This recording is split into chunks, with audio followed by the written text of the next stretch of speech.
కామారెడ్డి జిల్లా బాన్సువాడలో మట్టి మాఫియా కలకలం రేపుతోంది. కాంగ్రెస్ నేతల కనుసన్నల్లో యథేచ్ఛగా ఎల్లయ్య చెరువులో అక్రమ మట్టి మొరం తవ్వకాలు జరుగుతున్నాయి. అయితే కాంగ్రెస్ నాయకుడు ఆగ్రో ఇండస్ట్రియల్ చైర్మన్ కాసుల బాలరాజు వాల్టా చట్టానికి తూట్లు పొడుస్తున్నారు. నిబంధనలకు విరుద్ధంగా వ్యవహరిస్తున్నారు. ఇక భారీ యంత్రాలతో అక్రమ మట్టి మొరం తవ్వకాలు జరుపుతున్నా అధికారులు నోరు మెదపకపోవడంపై ప్రజలు మండిపడుతున్నారు. చెరువుల్లో యథేచ్ఛగా మట్టి తోడేస్తుండటంతో బాన్సువాడ వాసులు కూడా భయాందోళనకు లోనవుతున్నారు. వర్షాలు కురిస్తే చెరువు కట్ట తెగిపోయి బాన్సువాడ పట్టణంలోకి నీరు చేరుతుందని ప్రజలు ఆవేదన వ్యక్తం చేస్తున్నారు. అయితే మట్టి మాఫియాపై చర్యలు తీసుకోవాలని డిమాండ్ చేస్తున్నారు.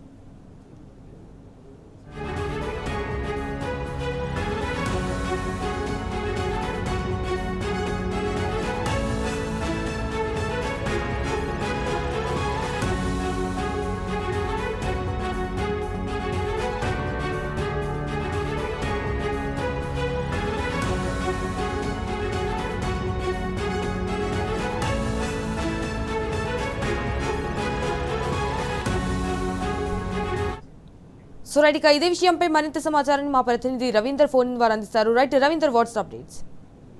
ఇవాళ బాన్స్వాడ నియోజకవర్గంలో మట్టి మాఫియా రెచ్చిపోతుంది. యథేచ్ఛగా వాల్టా చట్టాన్ని ఉల్లంఘించి స్థానికంగా ఉన్నటువంటి ఎల్లయ్య చెరువులో పెద్ద ఎత్తున తవ్వకాలు జరపడం జరుగుతుంది. ఈ నేపథ్యంలో ఇటు బాన్స్వాడ మున్సిపల్ లిమిట్స్ లో ఉన్నటువంటి ఎల్లయ్య చెరువు ఆగ్రో ఇండస్ట్రియల్ చైర్మన్ కాసుల బాలరాజు మిస్సెసే ఆ మున్సిపాలిటీ చైర్మన్ గా అతని కొడుకు కాసుల రోహిత్ కోఆప్షన్ మెంబర్ గా కొనసాగుతున్నాడు. ఈ నేపథ్యంలో ఇవాళ మున్సిపల్ నుంచి ఎలాంటి పర్మిషన్ లేకుండా ఎలాంటి ఇది లేకుండా ఇవాళ వాల్టా చట్టాన్ని పూర్తి స్థాయిలో ఉల్లంఘన చేసి యథేచ్ఛగా రాత్రంతా రైతుల పేరుతో ఇసుక ట్రాక్టర్ల మాదిరిగా వందలాది ట్రాక్టర్లతో ఇవాళ రైతుల పేరు మీద వెంచర్లకు అదేవిధంగా ఇటు ఇటుక పుట్టిలకు తరలిస్తున్న సందర్భం స్పష్టంగా కనబడుతుంది. ఈ నేపథ్యంలో స్థానికంగా ఉన్నటువంటి కాంగ్రెస్ నాయకులు దీనికి వత్తాసు పలుకుతున్నారు. ఈ నేపథ్యంలో యథేచ్ఛగా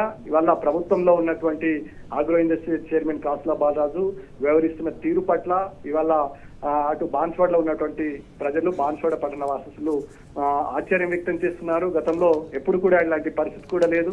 ఇవాళ కాంగ్రెస్ ప్రభుత్వం అధికారంలోకి వచ్చిన తర్వాత ఇవాళ గంగాలలో ఉన్నటువంటి చెరువులను తాంబాలనుగా మార్చే ప్రక్రియకు పురుడు పోసుకుంటున్నారు. ఈ నేపథ్యంలో ఒకప్పుడు చెరువుకు అత్యంత ప్రాధాన్యత ఇచ్చినటువంటి కేసీఆర్ ప్రభుత్వం ఇవాళ యథేచ్ఛగా వాల్టా చట్టాన్ని ఉల్లంఘన చేయడం జరుగుతుంది. దీనికి అధికారులు, అధికార యంత్రాంగం కానీ కనీసం పట్టించుకోవడం లేదు. స్థానికంగా నాయకులు కూడా ఈ అంశం పైన పేరు మెదపడం లేదు. ఈ నేపథ్యంలో ఇటు పెద్ద ఎత్తున తవ్వకాలు జరపడం జరుగుతుంది. రాత్రంతా టిప్పల సాయంతో, పగలంతా ట్రాక్టర్ల సాయంతో రైతుల పేరు మీద అక్రమ మట్టి మొరం దాదాపు 30 నుంచి 40 ఫీట్ల డెప్త్ లోపల తీయడం వల్ల ఇవాళ చెరువులన్నీ తాంబాలలో మారే పరిస్థితి ఉంటుంది. ఏదన్నా పెద్ద వర్షం పడితే కొట్టుకుపోయే ప్రమాదం ఉంది. పశువులు నీళ్లు తాగాలంటే ఇబ్బందిగా ఉంటుంది.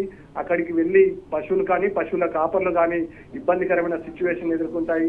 మరణం సంభవించే పరిస్థితి ఉంటుందని లోకల్ ఉన్నటువంటి బీఆర్ఎస్ శ్రేణులు కూడా గతంలో ఆగ్రహం వ్యక్తం చేశారు. తక్షణమే మున్సిపల్ చైర్మన్ కు అదేవిధంగా స్థానికంగా ఉన్నటువంటి ఆర్డీఏకు రిప్రజెంటేషన్ ఇవ్వండి. కానీ ఇవాళ అధికారం కాంగ్రెస్ పార్టీ హయాంలో ఉంది కాబట్టి చెరువుల ప్రాముఖ్యత కాంగ్రెస్ ప్రభుత్వం పట్టనట్టుగా వ్యవహరిస్తుంది కాబట్టి పూర్తి స్థాయిలో చెరువును అక్రమంగా తవ్వకాలు జరిపించి యథేచ్ఛగా అక్రమార్కులకు వంట పాడుతున్నారు. ఇవాళ ఇటుక పట్టీలకు అదేవిధంగా మట్టిని ప్రైవేట్ వెంచర్లకు మట్టిని అమ్ముకునే పరిస్థితి, కోట్లాది రూపాయలు కాజేసే పరిస్థితిని, ప్రకృతి సంపదను దోచుకునే పరిస్థితిని ఇవాళ బాన్స్వాడ నియోజకవర్గంలో యథేచ్ఛగా కొనసాగుతుంది. దీనికి స్థానికంగా ఉన్నటువంటి ఎమ్మెల్యే సమాధానం చెప్పాలని ఇక్కడ ఉన్నటువంటి బీఆర్ఎస్ శ్రేణులు ఆగ్రహం వ్యక్తం చేస్తున్నారు. స్థానికంగా ఉన్నటువంటి నాయకుల తీరు పట్ల ఆగ్రహం వ్యక్తం చేస్తున్న సందర్భం స్పష్టంగా కనబడుతుంది. ముఖ్యంగా ఈ తంతు దాదాపు 10 నుంచి 15 రోజుల నుంచి మరి యథేచ్ఛగా ఇసుక టిప్పర్ల మాదిరిగా తరలిస్తున్నారు.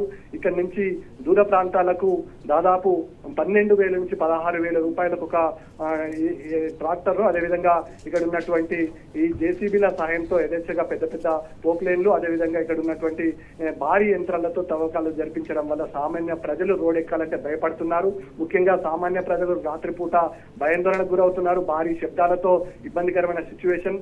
చెరువు రూపురేఖలు మార్చేందుకు ఇవాళ ప్రభుత్వంలో ఉన్నటువంటి ప్రజాప్రతినిధుల దగ్గరుండి చెరువు మట్టిని తరలిస్తున్నారంటే పరిస్థితి ఏ విధంగా ఉందో అర్థం చేసుకోవచ్చు. ముఖ్యంగా బీఆర్ఎస్ గత కొద్ది రోజుల నుంచి అక్కడ బీఆర్ఎస్ స్థానికంగా ఉన్నటువంటి నాయకులు ఆగ్రహం వ్యక్తం చేస్తున్నారు. ప్రతినిత్యం స్థానికంగా ఉన్నటువంటి ఆర్డీఓ కలిసి వినతి పత్రం ఇస్తున్నారు, కమిషనర్ కు చెప్తున్నారు. ఆయన ఇవాళ ఏదైతే ప్రభుత్వంలో ఉన్నారు, మాకు ఏం చేస్తారనే ఇవాళ ఒక దురాంకారంతో ప్రభుత్వంలో పాలు పంచుకున్నటువంటి పెద్దలు వివరించడం దీని పట్ల సామాన్య ప్రజలు ఆగ్రహం వ్యక్తం చేస్తున్నారు. రేపు ఏదైనా భారీ వర్షం కురిస్తే బాన్సోడ పర్యాటక ప్రాంతం ఈ ఎల్లయ్య చెరువు తెగిపోతే పెద్ద ఎత్తున విపత్తు సంభవించే పరిస్థితి, ఇళ్ళకిల్లే కొట్టుకుపోయే ప్రమాదం ఉందని స్థానిక నాయకులు అదేవిధంగా సాధారణ ప్రజలు ఆగ్రహం వ్యక్తం చేస్తున్నారు. ఇప్పటికైనా స్థానికంగా ఉన్నటువంటి కలెక్టర్ అదేవిధంగా ఆర్డీఓ తక్షణమే జోక్యం చేసుకుని ఈ వ్యవహారం పైన కాంగ్రెస్ నాయకులు వివరిస్తున్న తీరు పట్ల కట్టడి వేయకపోతే ప్రమాదం అంచులో బాన్సోడ ప్రయాణం చేస్తుందని ఆగ్రహం వ్యక్తం చేస్తున్న సందర్భం స్పష్టంగా కనబడుతుంది.